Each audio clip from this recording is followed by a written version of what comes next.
Shalom, selamat pagi. Mari awali hari ini dengan semangat baru dengan mendengarkan renungan pagi. Rabu, 18 Maret 2026.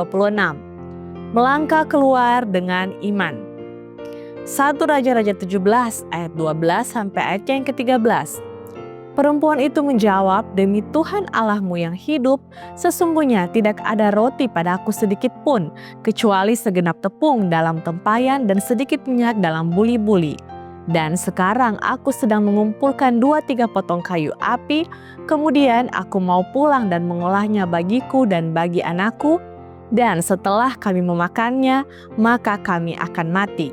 Tetapi Elia berkata kepadanya, "Janganlah takut, pulanglah, buatlah seperti yang kau katakan, tetapi buatlah lebih dahulu bagiku sepotong roti bundar kecil daripadanya dan bawalah kepadaku, kemudian barulah kau buat bagimu dan bagi anakmu."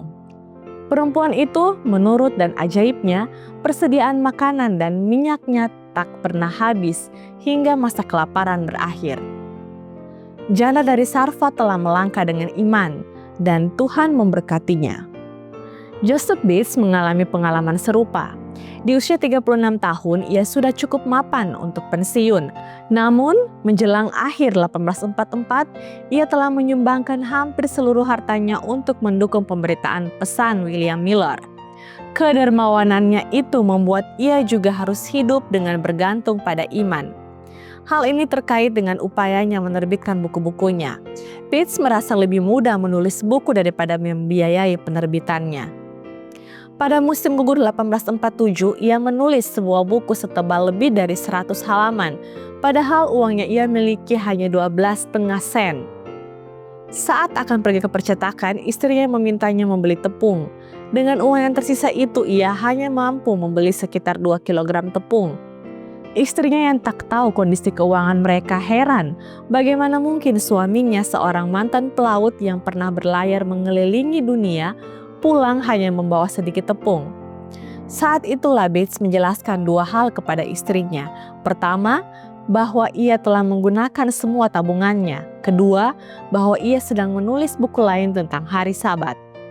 Istrinya pun merasa sangat frustasi, terutama karena saat itu ia belum menerima ajaran tentang hari Sabat. Joseph Bates kemudian berkata, "Dia tidak memahami tugas panggilanku." Seperti biasa, ia meyakinkan Prudy, istrinya, bahwa Tuhan akan memelihara mereka. Dan itu terbukti. Tak lama kemudian, Joseph Bates merasa terdorong pergi ke kantor pos. Di sana, ia menerima surat berisi uang $10. Dengan itu ia bisa membayar bantuan rumah tangganya dan mulai memikirkan penerbitan bukunya. Meski demikian, saat tiba di percetakan, uangnya ternyata masih kurang. Namun, di sana ia mendapat kabar bahwa seseorang lain telah menanggung biaya penerbitan bukunya. Iman atau kebodohan? Pertanyaan itu tetap relevan dalam hidup kita. Tuhan terus memberkati mereka yang melangkah dengan iman, dan terkadang ia menggunakan orang lain sebagai sarananya untuk memenuhi kebutuhan kita. Kiranya renungan di pagi hari ini dapat menjadi kekuatan bagi kita semua dan menjadi perenungan kita sepanjang hari ini. Amin. Mari kita berdoa. Bapa dalam kerajaan sorga, terima kasih Tuhan untuk berkat yang Kau berikan kepada kami di pagi hari ini. Nafas hidup maupun firman Tuhan yang boleh kami terima di pagi ini. Pimpin kami sepanjang hari ini Tuhan, dalam nama Yesus kami telah berdoa. Amin. Demikianlah renungan pagi hari ini. Silakan share video ini dan subscribe YouTube channel Cornelius Media. Dan follow kami di Instagram dan Facebook @corneliusmedia. Tuhan memberkati kita semua dan sampai jumpa esok hari.